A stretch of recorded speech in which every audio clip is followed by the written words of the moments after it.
మిత్రులందరికీ దీపావళి పండగ శుభాకాంక్షలు. ప్రతి ఒక్క వ్యక్తి జీవితంలో వెలుగులు నింపాలని, అంధకారం నుండి వెలుగు వైపుగా పయనించాలని, ప్రతి ఒక్క వ్యక్తి జీవితంలో ఒక వెలుగులాంటి మార్పు రావాలని కోరుకుంటూ అందరికీ దీపావళి పండగ శుభాకాంక్షలు తెలియజేస్తూ, మిత్రులారా, అసలు దీపావళి అంటే ఏంటి? అసలు మనం దీపావళి పండుగ ఎందుకు జరుపుకుంటాం అనే అంశం పైన మనం ఈరోజు చర్చించుకుందాం. మన యొక్క భారతదేశంలో హిందువులకు ఒక గొప్ప పండుగ దీపావళి. ఈ విధమైనటువంటి ఈ దీపావళి అనేటువంటి ఒక పండగ ఏదైతే ఉందో, దీపాలు వలి అంటే దీపాలను వలి అంటే వరుస క్రమంలో పెట్టడము అని అర్థం. దీపావళి అంటే దీపాలను వరుస క్రమంలో పెట్టి వెలిగించడము అని అర్థం. దాన్నే దీపావళి అంటారు. అయితే దీపావళి అంటే ఏంటి అంటే అంధకారంలో ఉన్నటువంటి సమాజాన్ని వెలుగు వైపు నడిపించడము అని అర్థం. అజ్ఞానంలో ఉన్న సమాజాన్ని వెలుతురు వైపు నడిపించడం అని అర్థం. అపజయం నుండి విజయం వైపు పరిగెత్తడము అని అర్థం. ఈ విధంగా మన పురాణాలు రకరకాలుగా చెప్తా ఉన్నాయి. ఉత్తర భారతదేశంలో ఒకలాగా, దక్షిణ భారతదేశం సైడు ఒక విధంగా మనము దీపావళిని జరుపుకుంటాం. అంటే జరుపుకునే విధానం ఒకటైనా అర్థాలు వేరువేరు ఉంటాయన్నమాట. ఇప్పుడు సహజంగా మన పురాణాలలో ఉత్తర భారతదేశం వైపు దీపావళి ఎందుకు జరుపుకుంటారు? ముఖ్యంగా రాముడు 14 సంవత్సరాలు వనవాసం అయిపోయిన తర్వాత తిరిగి అయోధ్యకు తిరిగి వస్తాడు కదా, ఆ సందర్భంలో అక్కడ ఉన్న ప్రజలు దీపావళి జరుపుకుంటారు. ఆ సందర్భాన్ని ఉదహరించుకొని దీపావళి జరుపుకుంటారు. శ్రీరాముడు 14 సంవత్సరాలు వనవాసం పోయిన తర్వాత 14 సంవత్సరాలు వనవాసంలో గడిపి తిరిగి వచ్చిన సందర్భంలో, అయోధ్యకి తిరిగి వచ్చిన సందర్భంలో ఒక పండగ వాతావరణంలో దీపాలు వెలిగించి వారికి స్వాగతం పలుకుతారన్నమాట. అంటే ఒక అడవి నుండి మళ్ళీ రాజుగా మారి మమ్మల్ని పరిపాలించడానికి వస్తున్న సందర్భంలో మా జీవితంలో వెలుగు నింపయ్యా అని చెప్పేసి ఈ యొక్క సందర్భంగా దీపావళి జరుపుకుంటారు ఉత్తరప్రదేశ్లో. దక్షిణ భారతదేశంలో నరకాసురుణ్ణి శ్రీకృష్ణుడు సత్యభామతో కలిసి నరకాసురుణ్ణి వధిస్తాడనమాట. అంటే నరకాసుడు అంటే ఆయన చేసినటువంటి అప్పుడున్నటువంటి సమాజం పైన ఆయన ఏ విధంగా చెడు చేశాడో ఆ చెడును జయించడానికి, ఆ చెడును రూపుమాపడానికి శ్రీకృష్ణుడు నరకాసురుణ్ణి వధిస్తాడనమాట సత్యభామతో. ఆ విధంగా మన దక్షిణ భారతదేశంలో అట్లా నరకాసురుని వధించడం ద్వారా మనము ఒక కొత్త వెలుగులోకి వచ్చామని చెప్పేసి ఈ యొక్క దీపావళిని జరుపుకుంటాం. అదేవిధంగా జైనులు, సిక్కులు వారి ఆచార సాంప్రదాయాలకు అనుగుణంగా, జైనులైతే మహావీర స్వామి నిర్వాణం చెందాడనే ఉద్దేశంతో దీపావళి జరుపుకుంటారు. సిక్కులు హర్ గోవింద్ జైలు నుండి విడుదలైన సందర్భంగా దీపావళి జరుపుకుంటారు. అట్లా రకరకాలుగా వారి యొక్క మతపరంగా చాలామంది ఏం చేస్తారంటే గతంలో ఉన్నటువంటి విధానాలను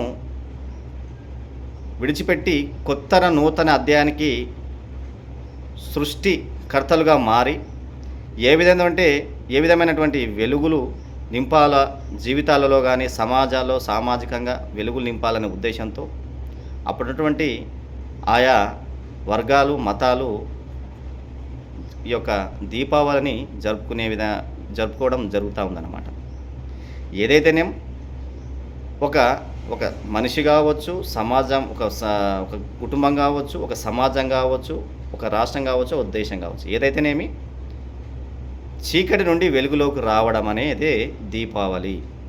అంధకారం నుండి విజ్ఞానం వైపు రావడాన్నే దీపావళిగా మనం చెప్పుకోవచ్చు.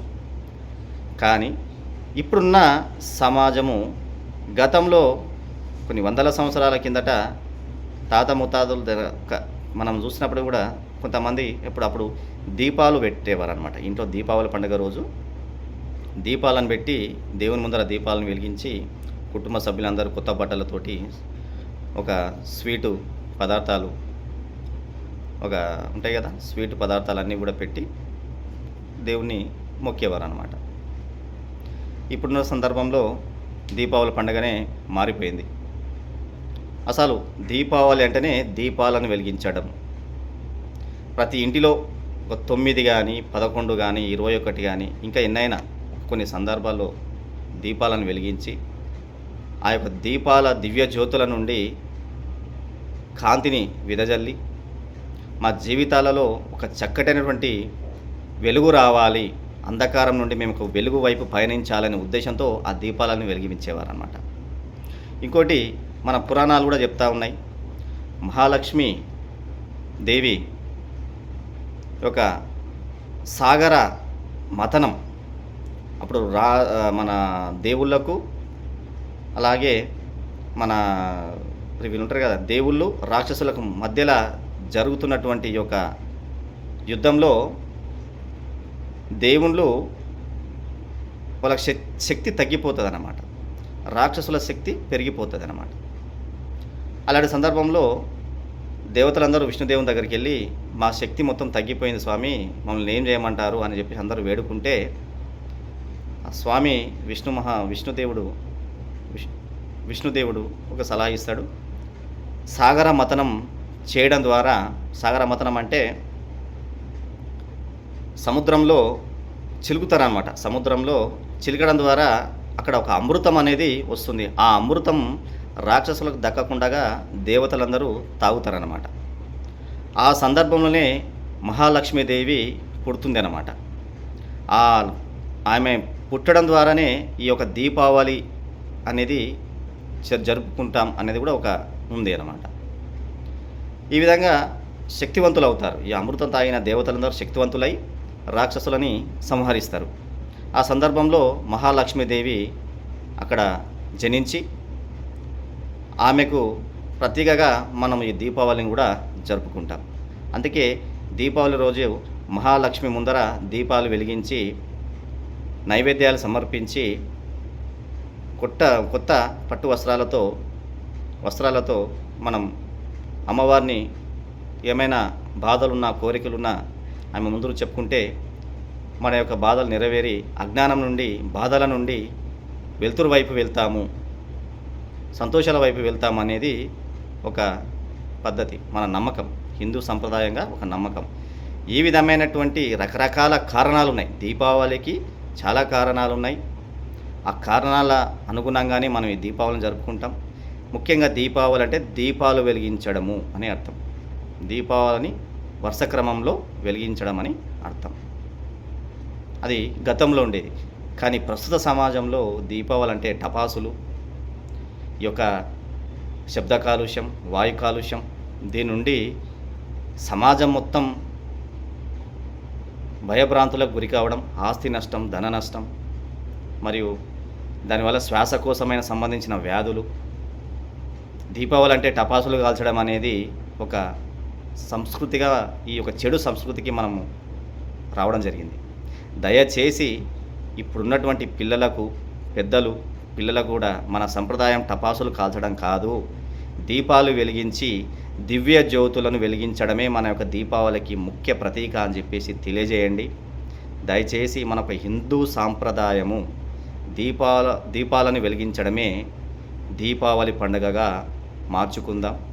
దయచేసి పెద్దలు పిల్లలకందరూ వివరించి ఈ యొక్క చెడు టపాసులని అంతా విడిచిపెట్టి దీపాలను వెలిగించి దివ్య జ్యోతులను వెలిగించి ధర్మం వైపు నిలబడాలా అని చెప్పేసి ఈ యొక్క సందర్భంగా తెలియజేస్తూ, అందుకని నేను ఈ యొక్క వీడియో చేస్తున్నాను. దయచేసి ఈ వీడియోని అందరూ షేర్ చేయండి.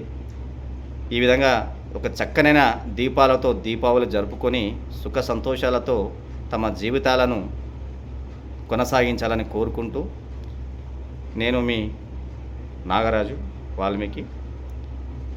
మరొకసారి దీపావళి పండగ శుభాకాంక్షలు.